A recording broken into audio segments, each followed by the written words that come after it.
All right, it's an early one in the garage today, and we got a new radiator to install. See how fast we can knock it out. I just want to go ahead and say that a larger radiator is not necessary when you go turbo, but when this thing's up to temp, at idle, my fans kick on every 2 to 3 minutes. I have them set to kick on at 203. They're pretty much running constantly, and I've been doing some data logging, trying to get my tune dialed. And if I do a couple of 3-4 pulls, you know, third and fourth gear, the coolant temp will get up to 205, 204, 205, which means that my fans are running while I'm going 80 miles an hour. So we definitely need to try and get stuff cooler. So this 50 millimeter aluminum 2-row radiator should do a heck of a lot better than the 16 millimeter stock one. So we're gonna go ahead and get the carb in the air and we're gonna start draining the coolant.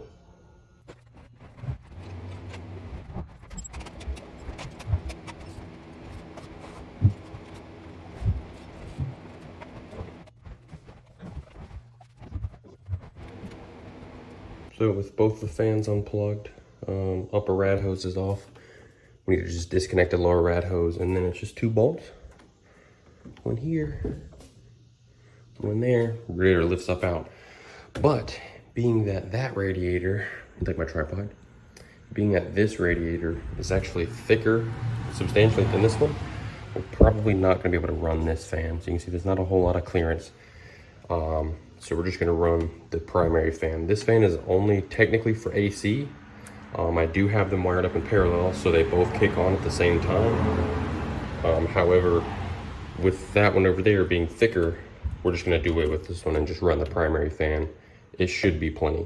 So let's go ahead and now we're gonna disconnect the lower hose and we can unbolt it and take it out. All right, small setback. I was hearing like a clanking noise, like just a metal clanking noise. Turns out that somebody's dog had wandered into my garage because I cracked the door, tried to get some airflow in here.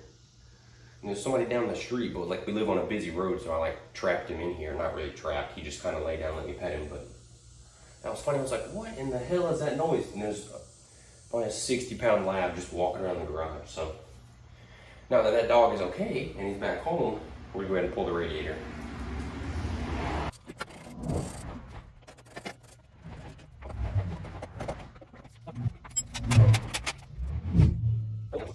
Alright, so I massaged the holes with my little metal rasp file thing.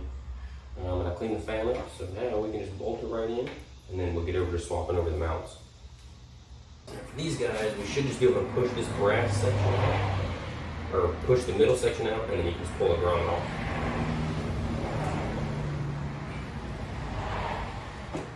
Alright, so this is what I'm talking about with that little rubber grommet. These corners are way too sharp.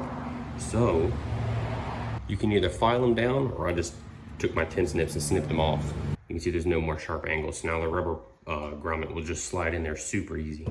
All right, so I know this is basically impossible to see, but these little stud pieces, they just have a C clip on the other side, so they just slide all the way through the mount and then clip on. Easy enough.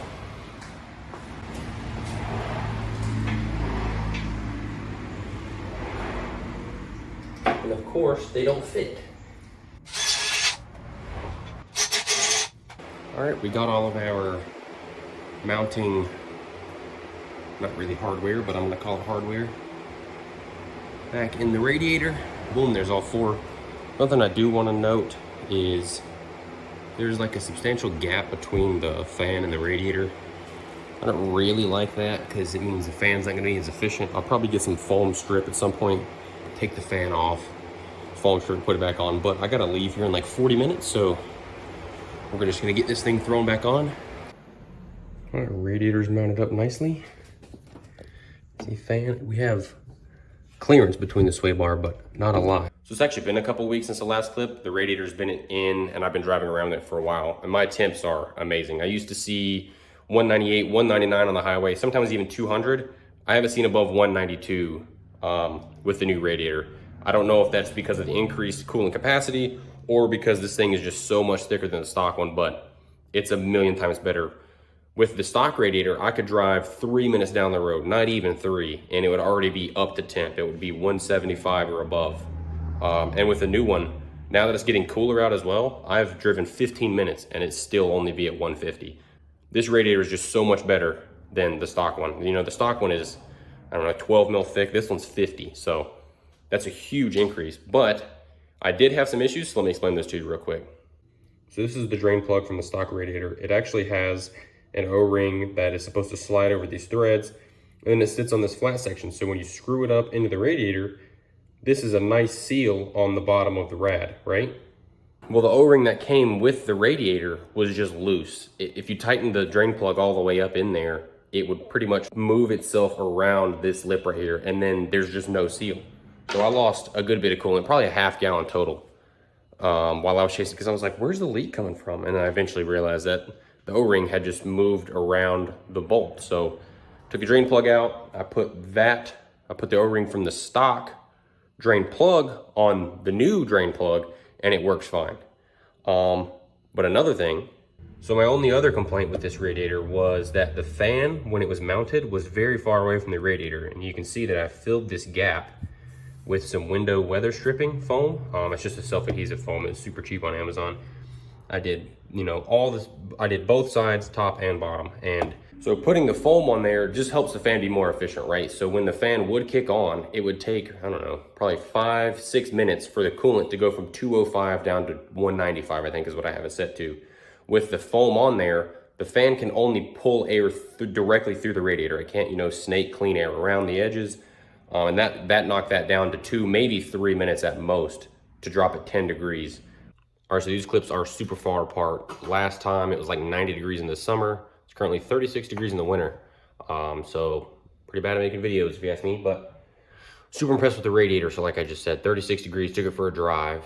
Car was fully warmed up, you know, 190, 200, whatever, idling. As soon as I hit the interstate, dropped to 176, 178, and just hovered there. Thermostat doesn't even fully open till 180. So this thing is keeping it super cool. Arguably too cool, but it's great. And I'm not even running a heater core. My heater core failed, so I'll bypass that for now. So that would help even more, because if you have the heat on, you know, it's acting as a mini radiator. But anyway, highly recommend this if you don't want to spend cross-flow money. With a little bit of modification, throw it in, and it works fantastic, especially for those of us that are boosted. So thanks guys for tuning in. Hope you learned something, and I'll catch you in the next one. Peace.